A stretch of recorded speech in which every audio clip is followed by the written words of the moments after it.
Katniel. Yes, okay. Nagulat po ako. Pero unahan ko na po kayo. Hindi po ako magpo-comment sa kahit anong questions about... Muli kayo magtampal nila yan. Well... Ayun na lang daw ni Catherine. Doon na lang daw, Catherine. Nirereto ka daw kay Catherine. So wala na siya nasagot. Oo, ako po parang respeto ko na lang po sa kanilang dalawa if I just keep quiet po with this issue. Pero tingnan na lang po natin kung ano magiging turnout.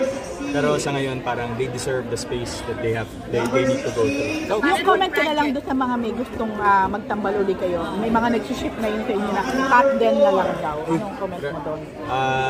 ayoko pa rin po mag-comment doon. Pero baka galing po yun sa, of course, sa Hello Love Goodbye, sa success ng film.